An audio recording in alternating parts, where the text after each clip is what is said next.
3 कृषि कानूनों को लेकर तो किसान पहले ही परेशान थे, लेकिन अब केंद्र सरकार के एक नए फैसले ने उनकी परेशानी और बढ़ा दी है, जिससे नाराज किसानों को सड़क पर उतरना पड़ा। किसानों का गुस्सा देखकर केंद्र सरकार को अपना फैसला बदलना पड़ा। सरकार को किसानों की मांगे माननी पड़ी हैं। तो क्या था सरकार का फैसला और क्यों किसान सरकार के फैसले का कर रहे थे विरोध? देखिए ये रिपोर्ट।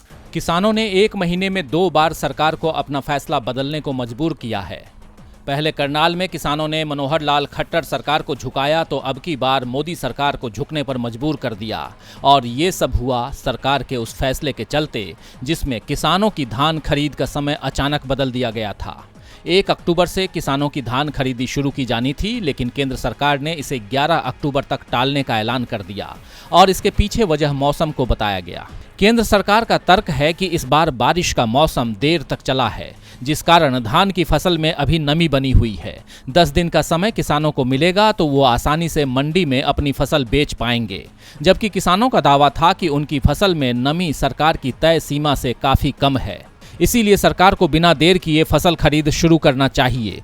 वैसे भी मंडी में फसल बेचने के दौरान किसानों को लंबे समय तक अपनी बारी का इंतजार करना पड़ता है। ऐसे में अगर सरकार 10 दिन फसल की खरीद नहीं करेगी तो ये इंतजार और भी लंबा हो जाएगा, क्योंकि एक साथ लोग खरीद केंद्र तक पहुंच सकते हैं। किसान संगठनों का कहना है कि सरकार की ये सोची समझी रणनीति है जिससे किसानों को परेशान किया जा सके।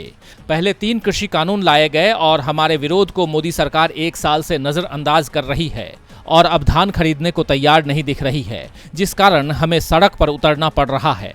मोदी सरकार की मंशा सिर्फ किसानों को परेशान करने की है। किसानों के प्रदर्शन का सबसे ज्यादा असर हरियाणा और पंजाब में दिखाई दिया।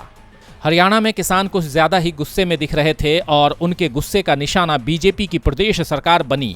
किसानों ने सीएम मनोहर लाल खट्टर के आवास को घेर लिया।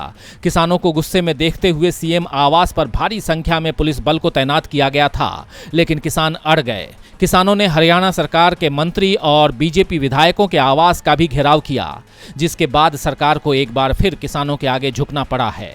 केंद्रीय खाद्य मंत्री अश्विनी चौबे ने ऐलान किया है कि पंजाब और हरियाणा में धान की खरीद अब 3 अक्टूबर से शुरू की जाएगी। अश्विनी चौबे ने कहा कि 11 अक्टूबर की तारीख किसानों की सहूलियत को देखते हुए रखी गई थी, लेकिन किसान की मंशा थी कि धान की खरीद तत्काल शुरू हो, इसीलिए कल यानी 3 अक्टूबर से धान खरीद की शुरुआत की जा रही है। यानी साफ है कि किसानों के दबाव के बाद ही सरकार को अपना फैसला वापस लेना पड़ा है। डीबी लाइव की रिपोर्ट।